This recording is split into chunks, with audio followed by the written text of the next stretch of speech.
లావణ్య, లే, ఎంతసేపు మొద్దు నిద్ర? ఓ అరుపు అరిచింది అనసూయ గట్టిగా. ఉండమ్మా, లేస్తాను. ఆదివారమే కదా, ఇంకా కాసేపు పడుకోని. సూర్యుడు వచ్చి గంట అయ్యింది. బద్ధకం చాలు. ఆయనకి పని పాట లేదు. ఉదయమే వచ్చేస్తాడు. ఆదివారం కాస్త లేటుగా రావచ్చు కదా. బద్ధకంగా లేచింది లావణ్య. ఏరా తమ్ముడు, అప్పుడే మొదలు పెట్టేశావా? బట్టలు మడత పెడుతున్న తమ్ముడిని చూస్తూ అంది. చాల్లే, కూసేగాడిదొచ్చి మేసేగాడిదను చెడగొట్టినట్లు నువ్వు లేవడమే లేటు. తమ్ముడితో వెటకారం ఒకటి. తొందరగా బ్రష్ చేసి బజారుకు వెళ్ళి కూరలు తీసుకురా. ఈరోజు వంట నీదే. ఏం వండుతావో చూస్తాను అంది అనసూయ.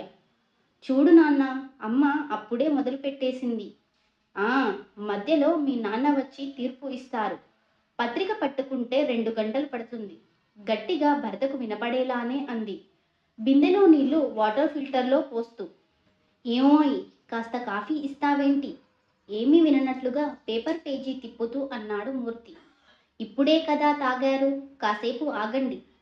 లావణ్య, బ్రష్ చేసుకుని కాఫీ కల్పమ్మా అంది అనసూయ ప్రేమను జోడిస్తూ. అబ్బా, ఎంత చక్కగా చెప్పావు తల్లి. కూతురు కాలేజీకి వెళ్ళి చదువుకుని అలసిపోయి వస్తోందని లేదు. కాసేపు పడుకుంటే చూడలేవు, లేపేస్తావు.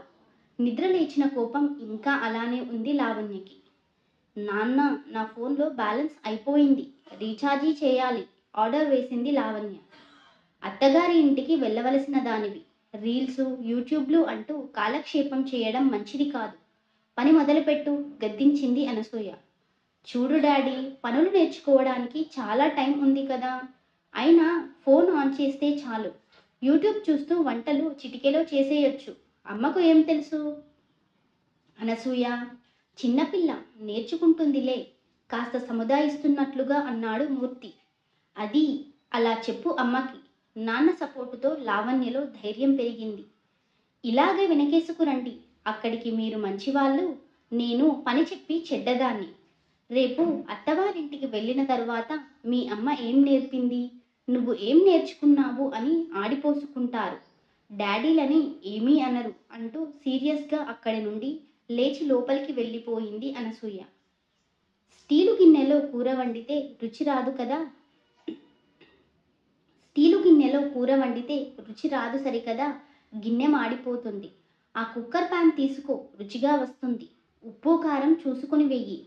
నువ్వు వంట ఎలా వండుతావు, తినగలమా లేదా అని మీ నాన్నగారు మన వైపే చూస్తున్నారు అంది అనసూయ లావణ్యకి వంటలో మెలకువలు నేర్పుతూ. అమ్మా, వంట చేయమన్నావు, చేస్తాను. కానీ ఉప్పు కారం వేయడం నా వల్ల కాదు. నువ్వే వేసుకో, ఆ టైంకి పిలుస్తాను. ఉప్పు ఎక్కువ తక్కువ అవుతుందని నాకు భయం, మొహమాటం లేకుండా చెప్పింది లావణ్య. కుదరదు, నువ్వే చూసుకుని వేయి, నిక్కచ్చిగా చెప్పింది అనసూయ. బజారు నుండి తీసుకుని వచ్చిన కూరలు అన్నీ వేరు చేసి ఫ్రిడ్జ్లో పెట్టేందుకు కవర్లలో సర్దుతున్న శ్రీకాంత్ తలపై మొట్టికాయ ఇచ్చుకుంది లావణ్య. బ్రదరు, కూరలు సర్దడం కూడా ఓ ఆర్టే. నాకు నీ స్థాయి నుంచి వంట చేసే స్థాయికి ప్రమోషన్ ఇచ్చారు మన అమ్మగారు. ఆ కరివేపాకు ఆకులు అన్నీ వలిచి కడిగి ఆరబెట్టి గిన్నెలో పెట్టి అప్పుడు ఫ్రిడ్జ్లో పెట్టు, కాస్త వెటకారంగా అంది లావణ్య తల తడుముకుంటున్న తమ్ముడితో. కూర కాగానే కొబ్బరికాయ పచ్చడి కానీ సొరకాయ పచ్చడి కానీ చేయి. కాస్త తొందరగా చేయడం నేర్చుకో. ఆ, ఇందాక ఇచ్చిన కాఫీ మీ నాన్నగారికి కిక్కు ఇవ్వలేదట. కాస్త వేడిగా పెట్టి మరోసారి ఇవ్వు అంది లావణ్యతో అనసూయ.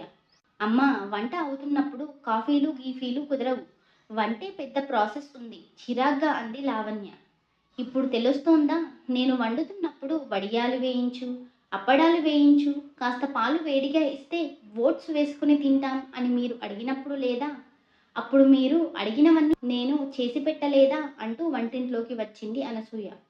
వీపు మీద గట్టిగా దెబ్బ పడడంతో ఎడమ చేతిలోని గరిట కింద పడి కుడి చేతితో వీపు రాసుకుంటూ ఉలిక్కిపడి వెనక్కు తిరిగి చూసింది లావణ్య. ఏం చేస్తున్నావు? పులుసు ఎలా ఉందని అరచేతిలో వేసుకుని రుచి చూస్తున్నావా? ఇంతకు ముందు కూడా చూశాను. ఉడుకుతున్న కూర ముక్క తీసుకుని నోట్లో వేసుకున్నావు అంది అనసూయ. అది అది ఉప్పు సరిపోయిందా లేదా అని చూస్తున్నాను, వీపు రాసుకుంటూ అంది లావణ్య. అది చాలా తప్పు. అలా రుచి చూడడం పద్ధతి కాదు లావణ్య. అంచనాగా చూసుకుని వేసుకోవాలే కానీ ఇలా రుచి చూడకూడదు. రేపు మడిగా వంటలు చేసుకోవలసి రావచ్చు. ఉపవాసాలు ఉండి వండాల్సి రావచ్చు. అయినా ఒకరికి వడ్డించేది మనం ఎంగిలి చేయకూడదు. ఉప్పు ఎక్కువ అవ్వని, తక్కువ అవ్వని. పని మీద దృష్టి పెట్టి చేస్తే అన్నీ బాగానే ఉంటాయి. అర్థమైందా? కాస్త గట్టిగానే కళ్ళు ఎర్రజేసింది అనసూయ. ఆ దెబ్బకు వంట మధ్యలోనే వదిలేసి మంచం పైకి వెళ్ళి 3 అంకె వేసి పడుకుంది లావణ్య. లావణ్య, రేపు నా బర్త్‌డే. సాయంత్రం మన కొలీగ్స్ అందరం డిన్నర్‌కు వెళదాం. నువ్వు తప్పక రావాలి అంది స్మిత ఆఫీసు మెట్లు దిగుతూ. లేదే, నాకు కుదరదు. ఇంటికి వెళ్ళాలి. అమ్మ ఒప్పుకోదు. ఓ పద్ధతి పాడు లేదు అంటూ చంపుకుని తింటుంది చిరాకుగానే అంది లావణ్య. అలా అంటావేంటి? ఆశ్చర్యంగా అంది స్మిత. నిజమేనే. ఇంటర్ వరకు ఏమీ అనలేదు. కానీ డిగ్రీకి వచ్చిన దగ్గర నుండి అది చెయ్యి, ఇది చెయ్యి అని ఒకటే గోల. రేపు అత్తవారింటికి వెళ్ళాక ఇలా ఉండాలి, అలా ఉండాలి, పనులు అన్నీ వచ్చి ఉండాలి అంటూ ఆ ఉండాలి అనే దగ్గరే ఉండిపోయింది మా అమ్మ అంది నిట్టూరుస్తూ. ఇప్పుడు ఎలా ఉన్నామో పెళ్ళి అయిన తర్వాత కూడా అలానే ఉంటాం. మార్పు ఏముంటుంది అంది స్మిత. ఏమో తల్లి, జుట్టు విరబూసుకుని ఉండకు, ఎదురు సమాధానాలు చెప్పకు అంటూ రోజు నాకు క్లాసులు తీసుకుంటుంది. పాతకాలపు మనిషిలే మా అమ్మ. కన్నీళ్లు బయటికి తొంగి చూస్తున్నాయి. రావాలా వద్దా అన్నట్లుగా లావణ్యకు. మా అమ్మమ్మ కూడా ఇంతేనే. కాసేపు ఫోను మాట్లాడినా సరే, గంటల కొద్దీ ఫోన్ మాట్లాడుతున్నావు. ఫోను ఎప్పుడూ అలా చేతిలోనే ఉండాలా? పెళ్ళి కావలసిన దానివి అంటూ నా మీద ఫైర్ అవుతుంది. చూసి చూసి గట్టిగా ఇచ్చేశా. బరాబర్ ఇలానే ఉంటానని చెప్పా. మళ్ళీ నా జోలికి రాలేదు. అయినా ఎంతసేపు మనమే నేర్చుకోవాలా? మనకు వచ్చే మొగుళ్ళు ఏమీ నేర్చుకోరా? స్నేహితురాలి బాధని తన బాధగా భావించి ఉక్రోషంగా అంది స్మిత. వియ్యాల వారిని పండగకు రమ్మనమని ఆహ్వానిస్తూ అమ్మాయిని ఓ 4 రోజులు ముందుగా పంపమని వారం క్రితమే ఫోన్ చేసి అడిగాడు మూర్తి. అబ్బాయి ఉద్యోగరీత్యా వేరే ఊరికి, అమ్మాయి పెళ్లి జరిగి అత్తవారింటికి వెళ్ళినా ప్రతిరోజు టెన్షన్గా ఇద్దరి నుండి ఫోను రావడం మానదు.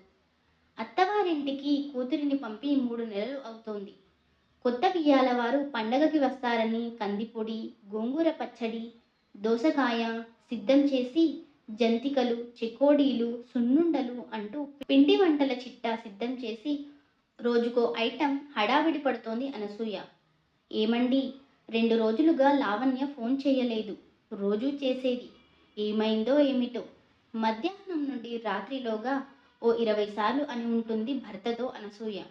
అంతలో చప్పుడు విని, ఏమండి, మీ ఫోన్ రింగ్ అవుతుంది చూడండి అంది. అల్లుడికి ఏవో పనులు ఉన్నాయట. అందువలన పండగకు రావడం కుదరదని, కోడల్ని కూడా పంపడం లేదని వియ్యంకుడి ఫోన్. ఎందుకు రావడం లేదో, ఏం జరిగిందో. పెళ్ళి అంటే 2 కుటుంబాల కలయిక. ఒకరింటికి ఒకరు రాకపోకలు సాగించాలి. బంధాలు, అనుబంధాలు అప్పుడే ఏర్పడేది. ఆచారాల్ని, సంప్రదాయాల్ని గౌరవించాలి కదా. వాళ్ళకి కుదరకపోతే కనీసం అమ్మాయిని పంపవచ్చు కదా. అనసూయ ఆలోచనలు పరిపరి విధాలుగా పరిగెడుతున్నాయి. ఏమీ తినబుద్ధి కాక అలా కూర్చుండిపోయింది. ట్రింగ్ ట్రింగ్. ఫోన్ రింగ్తో ఒక్క ఉదుటున వెళ్ళి ఫోన్ అందుకుంది అనసూయ. పండగకు సెలవు పెట్టి ఇంటికి వస్తాను. మిమ్మల్ని అక్కను చూసి చాలా రోజులు అవుతుంది. అక్కా బావ ఎప్పుడు వస్తున్నారు? లేదంటే నేనే వెళ్ళి తీసుకుని రానా? ఎలా చేయను చెప్పు అని కొడుకు ఫోను. నాన్నగారికి ఇస్తున్నా మాట్లాడు అంటూ మూతికి అందించింది ఫోను అనసూయ. సూర్యుడికి పని పాట లేదు, పొద్దున్నే వచ్చేస్తాడు అన్న లావణ్య మాటలు గుర్తుకు తెచ్చుకుంటూ అన్యమనస్కంగానే మంచంపై నుండి పైకి లేచింది అనసూయ. ఏమండి, అమ్మాయి పండగకి ఎందుకు రావడం లేదో ఏమిటో. మనం ఓసారి వెళ్ళి చూసొద్దామా అంది మూర్తితో. అబ్బాయి వస్తున్నాడు కదా, చూద్దాం. నువ్వు అనవసర ఆలోచనలు ఏమీ పెట్టుకోకు. అయినా కొత్త అల్లుడు కూతురు పండగకు రాకపోవడం ఏమిటండి, విడ్డూరం కాకపోతే. పోనీ అల్లుడికి పని ఉంటే అమ్మాయిని తీసుకుని వెళ్ళమంటే తీసుకుని వద్దుం కదా. నేను ఫోన్ చేద్దామంటే ఏ పనిలో ఉంటుందో అదే చేస్తుంది కదా అని చేయడం లేదు. రాత్రి అంతా ఆలోచనలతోనే గడిచిపోయింది అనసూయకి. నిద్ర లేవగానే అబ్బాయికి కాల్ చేద్దామని ఫోన్ అందుకుంది. లావణ్య నుండి మెసేజ్. ఆత్రంగా ఓపెన్ చేసింది అనసూయ. అమ్మా, నేను పండగకి రావడం లేదని దిగులు పడుతున్నావా? అయినా నీ దగ్గరకు ఎప్పుడు వస్తే అప్పుడే కదా అమ్మా పండగ. చీరప్ అమ్మా. ముందుగా నీకు మనస్ఫూర్తిగా సారీ చెప్పాలి. అప్పట్లో ప్రతిరోజు కాలేజీ నుంచి రాగానే అది చెయ్యి, ఇది చెయ్యి అంటూ ఏదో ఒక పని చెప్పేదానివి. ఇక ఆదివారం వస్తే చాలు నా చేత, తమ్ముడి చేత ఇంటి పని, వంట పని అంతా చేయించేదానివి.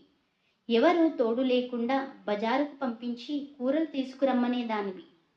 వంకాయలు మెత్తగా ఉండాలి, గట్టిగా ఉంటే గింజలు ఉంటాయి, దొండకాయలు గట్టిగా ఉండాలి అంటూ నువ్వు చెప్పి పంపిస్తూ ఉంటే నేను చాలాసార్లు తిట్టుకునేదాన్ని నిన్ను. ఇంత చాదస్తపు అమ్మ ఎక్కడా ఉండదని. అసలు ఆదివారం వస్తుందంటేనే విసుగ్గా ఉండేది. పాలు పొంగిపోతూ ఉంటే నువ్వు అరిచే అరుపులకి, కూర మాడకుండా ప్రతి క్షణం నువ్వు చేసే హెచ్చరికలకు చిరాకు వేసి నీ మీద చాలాసార్లు అరిచేదాన్ని. నేను, తమ్ముడు కూడా నువ్వు రాక్షసిమంటూ మాట్లాడుకునేవాళ్ళం. నాన్న మధ్యలో మాకు సపోర్టు చేస్తూ ఉంటే, మీరు మధ్యలో మాట్లాడకండి అంటూ నువ్వు నాన్నను నోరు మూయిస్తూ ఉంటే, అమ్మ కన్నా నాన్న చాలా మంచివాడని మాకు ఆ రోజులలో అనిపించేది. అమ్మా, ఇప్పుడు నీకు రెండు చేతులు ఎత్తి మొక్కాలనిపిస్తోంది.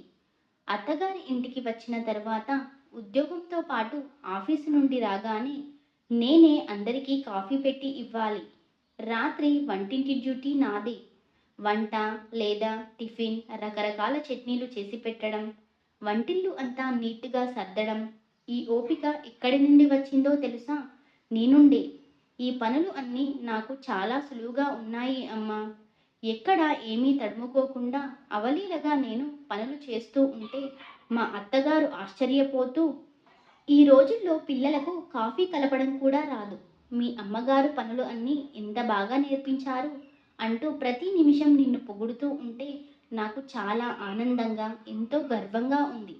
అమ్మా, నువ్వు ఒక గురువులా ఇంటి పని, వంట పనే కాదు, ఒంటరిగా వెళ్ళి సామానులు తీసుకురావడం, నిర్ణయాలు తీసుకోవడం, ధైర్యంగా ఉండడం, సమాజంలో ఎలా మెలగాలి, ఎలా ఎదగాలి అన్నీ నేర్పావు.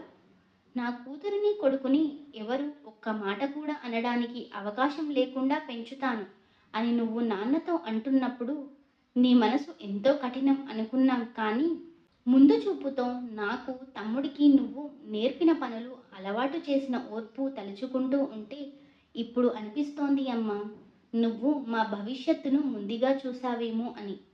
అప్పుడు బాధగా అనిపించిన విషయాలు ఇప్పుడు ఆనందాన్ని ఇస్తున్నాయి.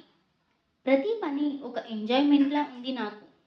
స్కూలు, కాలేజీల్లో నేర్చుకున్న చదువు కన్నా నీ ఒడిలో నేర్చుకున్న విద్యే ఎక్కువ ఉపయోగపడుతుందంటే ఎంతో ఆనందంగా ఉంది.